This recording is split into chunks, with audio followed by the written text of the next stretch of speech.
So this is a slide from a resource at Tufts University that keeps track of cost utility studies, which is a subset of cost effectiveness analysis. Remember, we talked about, Dr. Murphy talked about the fact that you can do a cost effectiveness analysis with many different outcomes. Cost per disability day, cost per day abstinence, cost per life year.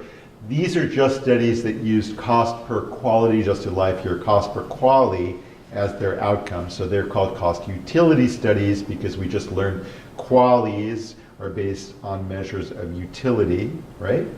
So you can see that on an annual basis, they are now tracking over 600 studies per year that are published using a cost per QALY outcome. And that's, these are English language publications. I entered getting my PhD here, and I got my PhD here, so I obviously was well-timed, I guess. But hopefully people are actually reading these as well. Next slide. So I'm going to talk to you first about the use and misuse of the term cost-effective and some sort of general principles about cost effectiveness. And then hopefully when Dr. Murphy comes back, he will then pick up and take you through a kind of worked example, a hypothetical example with a hypothetical disease. So, go back. So this goes back to 1986. I was around. The term cost-effective is rarely correctly used. You will hear it surrounding almost anything related to money and healthcare. I think this is still true. I think that we will often hear, particularly among policymakers and people in government and in policy positions, talk about, we want cost-effective healthcare. We're going to deliver cost-effective healthcare. And when they say that, what they're really thinking is, we're going to get the same or better for less money, right? They really mean we're going to get cheaper healthcare. But that's not what cost-effectiveness is about. Cost-effectiveness is not about saving money. Cost-effectiveness is about value for money. So next slide. So the first misconception about cost-effectiveness is that it's about being cheap and saving money, because that's what people always think when they first think about we want cost-effectiveness. Next slide. It's not, this is the most important slide of the entire morning. So I'm glad you all stayed for the slide. I never give a talk about cost effectiveness without showing this slide. And if you ever see me in a hallway, if you ever see me speaking anywhere, if you come up to me and you say cost effective is not cost saving, I will be very happy. Let's get your picture. It's like this is my motto. And now, literally, trainees will come up to me and they will say this to me. And then if they don't, so this is not what cost effectiveness is about. Cost effectiveness is about value for money. You can go to the next slide. It's about value for money. There are very, very few healthcare interventions that save more money than they cost, even over the long term. There are some situations where patients are treated in a group setting rather than in an individual appointments. And even though you may have more than one practitioner treating the group, it may be, if it's equally effective, it may be more efficient to do that way. So in methadone treatment, there is a group treatment approach for Hep C patients where they come to a support group and then they leave that support group individually to see the nurse, but you can see them all within 1 hour, and that's more efficient than having separate nurses. So cost effectiveness is about value for money. It's about a comparative assessment of worth. So you always have to be comparing one thing to another thing. You can never say something is cost effective. That's the other thing is, people say they want something to be cost effective, but compared to what? Nothing is cost effective, it's only cost effective compared to something else. And so we do cost effectiveness analysis to evaluate competing claims on scarce resources, which is economics talk for saying we have a limited amount of money and we have to figure out how we spend that money most efficiently. Next slide. So the next misconception is if we decide it's cost effective from a societal perspective because it meets our societal threshold, payers should be willing to pay for it. But that's not actually the case, next slide, because we start with the societal view, right, of what the society should pay for it or what the healthcare system should pay for it, but we don't, in cost effectiveness analysis, address this budget issue of is it going to bust the budget? So this is what happened with hepatitis C. We found that the new hepatitis C treatments, even though they were very expensive, met our threshold from a societal perspective of being good value for money. But if you were to treat everyone with hepatitis C in 1 year, you wouldn't have enough money in the budget to do it. So there are secondary questions about what can we afford in a given year for a given budget. But our view is, first you need to decide whether something is of good value before then you go to the next step and say, now where are we going to find the money to pay for it? And maybe we should find creative ways of financing it, negotiating with the drug companies, negotiating with other payers, figuring out creative, people have said we should issue bonds, or we can, let's figure out different ways to pay for it. But first, we should say, is it good value or not to begin with? Next slide. So finally, there's this view that we as health economists are just wedded to cost effectiveness. It's the only way we should make decisions. We are basically the death panels was the term that was used during the Obamacare debates, that we are cold and heartless and all we care about is efficiency. But we work in a society that has many different values, and we work in a healthcare system that has many different values. And so we recognize that that's not the case. Next slide. So there's many different measures of how we should make decisions. There are certainly, when you're a clinician, you have a clinical duty to do what's best for the patient in front of you and to advocate for what you feel that patient should how you feel that patient should be treated. There's ethical issues about certain patients or certain preferences for treating people who you feel need special treatment.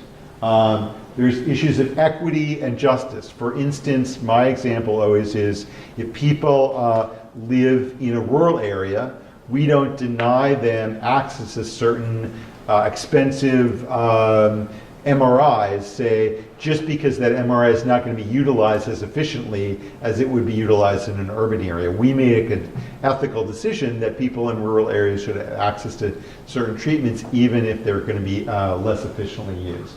And then we more and more recognize that patient preference is important, because if patients don't want to be treated in a certain way, even though it's efficient, then they're not going to show up and it's not going to be efficient to begin with.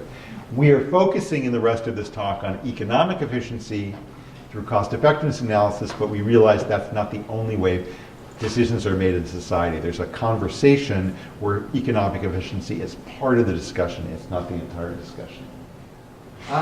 So as Dr. Schackman was discussing cost effectiveness, we're combining all this, talking about constrained optimization.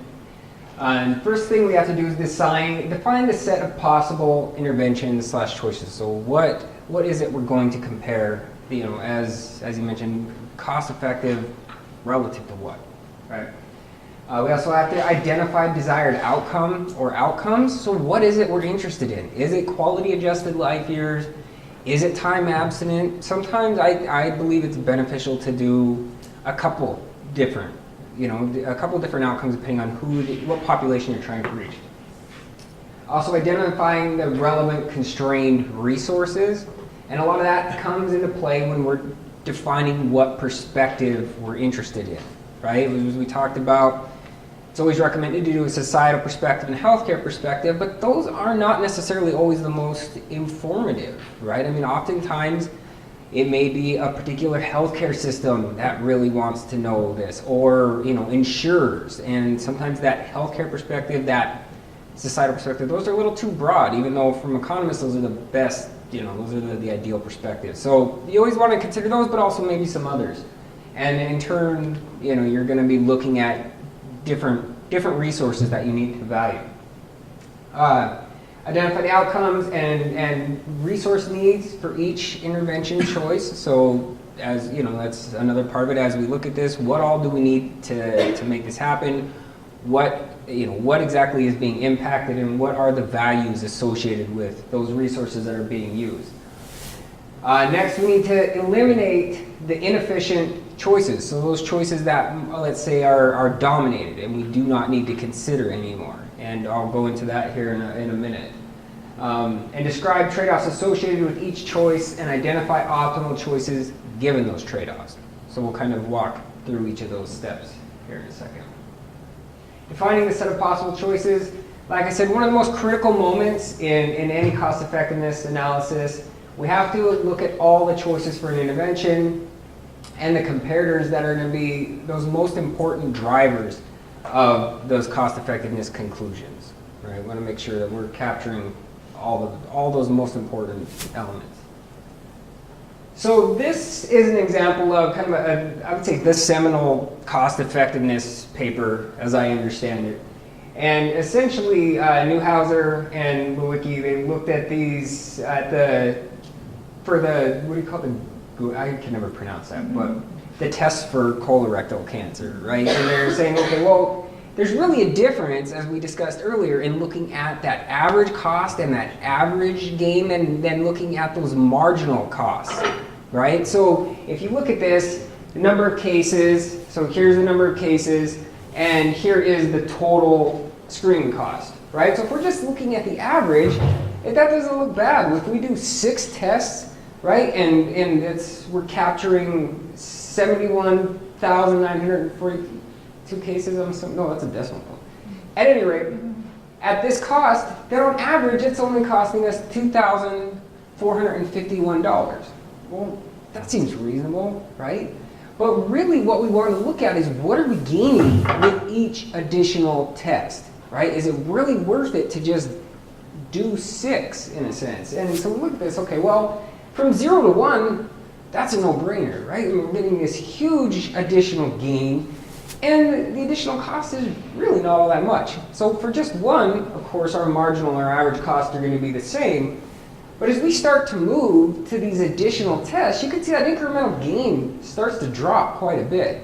So moving from 1 test to 2 tests, we're only catching an additional 5 cases, which is still great, right? And the cost jumps, but it's not a ton. So our marginal cost, $5,492 per case.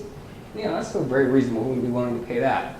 But we go to number 3, and as you can see, now we're only capturing, like, on average, another half a case, right? But that incremental cost is still climbing. And now we're getting basically, almost $50,000 for each additional case we're capturing. And so as you can see, that just keeps getting higher and higher because that incremental gain is getting smaller, the cost is still rising, and by that 6th test, for each additional case that we're capturing, it's costing us $47 million. Right? Is that really the best use of our resources? I'm guessing no. Okay. So next. Identifying outcomes, cost-effectiveness analysis. Really, the whole point of it is to help make these real-world allocation decisions, right? So there's these different sectors of society, right? Population with different degrees of proximity to the intervention. We have to look at the consequences of an intervention at different time points, of course. And really what we want to do is we want to start comprehensive, moving toward we're looking at everything if we can, and then we want to identify a realistic subset of outcomes to focus on. Because we can't obviously do cost-effectiveness analysis for every potential outcome.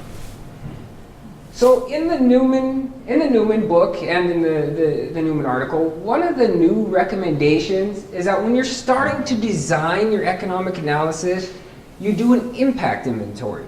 So the impact inventory, essentially what we're doing is, in their example, of course, right now they only have the healthcare sector and the societal, because those are the 2 that they always recommend. But in the text, they also say, and any other preference or any other perspective that you believe to be valuable. So let's say that in addition to the healthcare sector and the societal perspective, you also want to include an insurer's perspective, right? So then you would just put in another column right here, and then you're going to mark down for each of these, what is it we should be capturing, okay? And even if you can't capture it, you should still mark it down that we should be. And if you can't, you should make a note of that. And so that in the end, if you give this to a third party, they can look at this and they can say, oh, okay, yep. So they did consider that, but they weren't able to do it for this particular reason. Or this was included and this was included, this wasn't. And it gives you a much better idea of exactly how comprehensive that evaluation was. Right? Because that's one thing that's also you have to consider when comparing one cost effectiveness analysis to another. So even if you have two cost effectiveness analysis studies that have been done on, let's say, buprenorphine therapy for opioid use disorder, and you're looking at a societal perspective, let's say, for each one, those may or may not really be comparable, because one may haven't been able to account for, 10 different things that could possibly, these potential impacts on society, and one may only have accounted for 5, or so on and so forth. So you still have to really be careful when comparing these, and this basically just kind of provides that extra level of transparency. Okay, so like I said, I've got to choose a subset that makes sense. One that reflects the choice of the perspective of the analysis. So like I said, if we're looking at a healthcare system perspective, then those outcomes should be important to the health system. From a societal perspective, we're interested in essentially everything, right? Regardless of where it originated. So that outcome set's obviously going to be a lot broader. Okay, and we mentioned that the health system, the societal perspective. Dr. Schackman talked about the role of reason, right? Consequences that are expected to be trivially small in the context of the analysis can be omitted at the discretion of the analyst. But even if that's the case, it should still be ideally be stated, right? Of course, we want transparency here. Identify data sources to inform outcomes. So for measures of occurrence, for example, we may look at prevalence of HCV, and to capture that we may use a cross-sectional survey design, right? But there are certain considerations that need to be taken into account, such as selection bias, missing data, things like that, right? And kind of so on and so forth. We can look at sensitivity, specificity of a diagnostic test if we're interested in test performance, measures of effect, linkages to HIV care cases, and then measures of preference, quality of life, utility weight to be a good example. So again, this just kind of gives you an idea of some of the designs that we could use to capture those elements and some of the things that we have to be aware of as we continue to incorporate them into the analysis.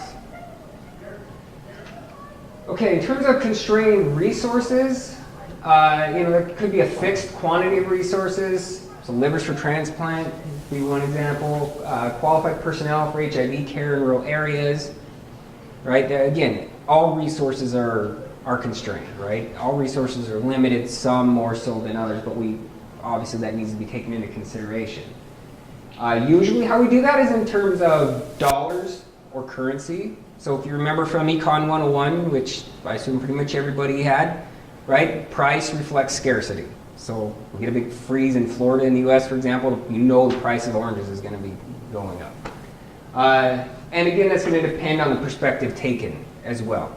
So the value of that resource is going to can depend on which perspective we're looking at. Okay, so in terms of identifying the benefits and costs, if you will, for each intervention choice, if we're going to model this, one thing that we need to do to start with is create this decision tree. Okay, and so we need to structure the elements into this logical framework over time. So how is this going to occur? What possibilities are we looking at each different node, given the choice that could be made potentially? We need to know the information associated with those transitions, right? If we're going to fill in that structure. So we need to assign probabilities to events, account for that uncertainty. And then when we get to the end of any particular node, we need to know what is the value associated with that outcome. So not just how much it costs, but what is, let's say, the utility value associated with that outcome. And then from there, we can calculate the expected value, which we talked about before. We can basically weight those values associated, by the probability that's associated with them. And then we can use sensitivity analyses to test the uncertainty in those outcomes and the conclusions. So let's say that we have this disorder, we'll call it scant use disorder, right? And life expectancy without scant use disorder for the population that we're focusing on is 10 years. Okay? Let's say a 45-year-old man has symptoms concerning for scant use disorder, and if not treated, the life expectancy with scant use disorder is only 6 years. Now there is a treatment available, call it Methadone, and it will increase life expectancy with scant use disorder to 8 years. Okay, well, that's an improvement, right? 2 years. Methadone is very toxic, however, and if a patient without scant use disorder gets methadone, their life expectancy is reduced from 10 years to 9 years. So what should we do, right? How should we attack this problem? Okay, next. Okay, so a couple more pieces of information that we need. The prevalence of scant use disorder among patients like ours, so among our population, is 60%. The diagnosis of this disease can only be made with an invasive procedure called the probe, which just sounds awful, right? It's somewhat risky in addition to that, and has a 1% chance of mortality. Okay? So again, what do? Do we treat everybody? Do we test everybody? Do we not treat everybody? What should we do? All right, so first thing we need to do, like we said, is we need to design this tree. And you can see we have these 3 different options. We can treat everybody, we can test everybody, or we could treat nobody, okay? So if we treat everybody, there's a certain probability that they had scant use disorder and they're treated, or that they didn't, right? If we test everybody, we know there's a probability that they could die from the test, and there's also a probability that they can survive the test. Well, if they survive the test, then we kind of get back up to there again, where they either have the disorder or they do not. Same thing here, they either have it or they don't. If we treat it, or if we don't treat anybody there, we run into those probabilities. Okay. So we can start filling these in the next slide. So as we discussed, there's that 60% prevalence rate, right? And the utility associated with that is 0.8. Remember we said, okay, and we're basically just talking about life expectancy, so 8 out of 10 years. If they do not have it and we treat them, remember that it's toxic and they lose a year. So the outcome associated with that is 0.9. Okay? Here, we test everybody and they die from the test, well, that's a 0. If they survive the test and they had it, again, we have that 0.8. But if they survived the test and they didn't have it, then we're back at 10. And again, if we treat none, same kind of thing. They either have the disease and they lose 4 years of life, or they don't have it and they also didn't get the terrible treatment and they live 10 years. So we talked about expected value a little bit already. It's useful for making decisions with uncertainty. Basically what we're doing is we're just providing this weighted value. Okay, so it's kind of the same thing as thinking about just performing the process over and over again. Okay. Go ahead. So, quick example, if we talk about, the perfect, or the great example of rolling a fair die, right? Well, the probability of coming up with each value is 1/6, okay? So if we add those up, what's the probability of coming up, what probability are we going to get roll a fair die is 3.5. So it just kind of gives you an idea of that expected value. On average, you're going to roll 3.5 if you do this over and over again. Okay, so we can run run the program, and we can basically get this expected value. We can see that if we're just looking at effectiveness, this is the ideal scenario, right? Our expected value is the highest here, it's 0.87, if we just go ahead and test everybody. Okay? Now the next thing we want to do is we want to incorporate costs, however, because as we discussed, if we want to efficiently allocate our resources, we can't just focus on effectiveness, we can't just focus on cost. Okay? So the probe, in addition to being awful, costs $12,000, right? So you certainly don't want to pay that if you don't have to. But however, the lifetime cost of not treating, so our diseases got mixed up here, but treating scam use disorder is $45,000. The lifetime cost of treating it is $65,000, right? The lifetime cost of unnecessary treatment is $15,000, and the lifetime cost of not having it with no treatment is $7,000. Okay, so let's incorporate that into the tree and see what we come up with. Okay, so you can kind of see that what we're going to do is we're going to put these costs into here. So these are the outcomes that we had before. We're also going to associate a cost with each of those potential outcomes, and we're going to roll that back and get an expected value. So if we do that, we can see that the ideal is actually this.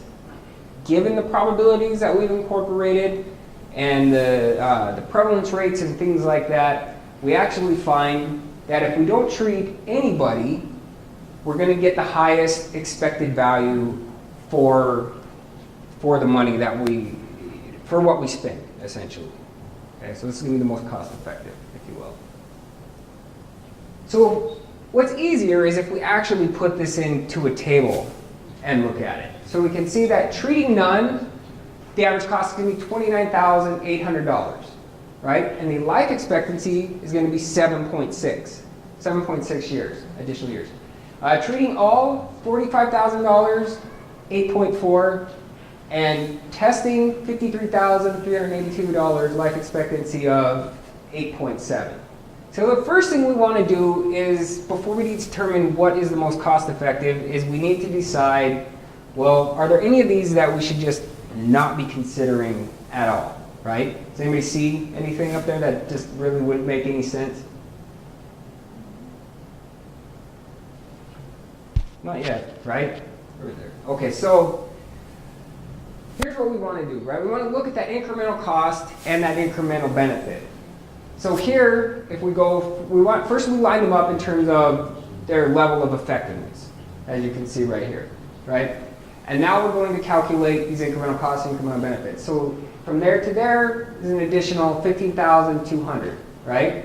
From here to here, we're looking at an additional cost of $8,382.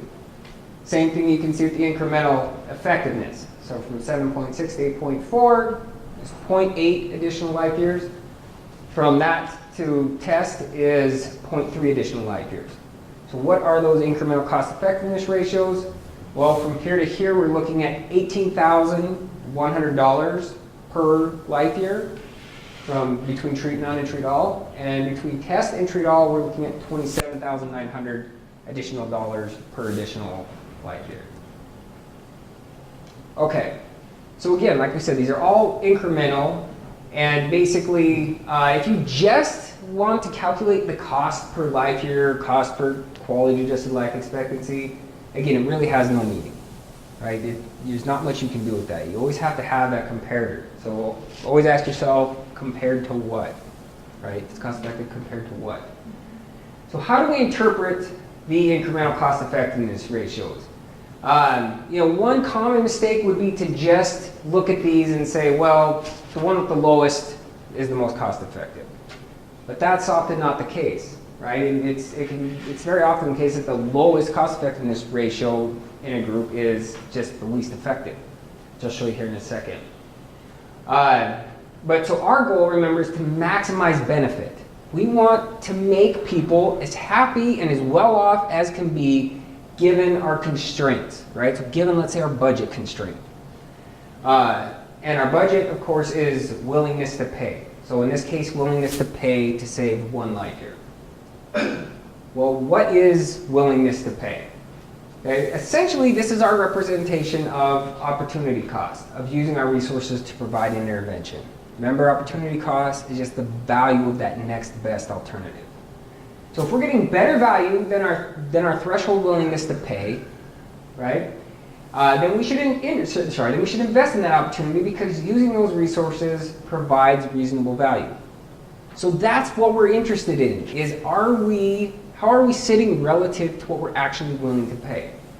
So another reasonable way to think about it is given that we provide this intervention in the US and our new technology provides better value than X, we should also provide our new technology. Okay, so essentially what we want to do then is we want to basically get as close to our willingness to pay as possible. Okay? So this is an example of, so this has to do with, what is the actual willingness to pay? So for the longest time, we've talked about that $50,000 per quality adjusted life year threshold. Well, not only is that basically arbitrary in the US, but it also is outdated. I mean, that's been in use since 1982. If we just adjust for inflation, we are up now around 164,000 per quality adjusted life year. So we know that that's no longer useful. And realistically, what the literature says now is that we should be looking at between, let's say, 100,000 and 200,000. Okay, that's kind of those generally accepted thresholds. So we want to choose the option with the greatest benefit that has an ICER below our willingness to pay threshold. So the easiest way to think about this, and you'll be able to go back to your slides, is to put this in this sector, right?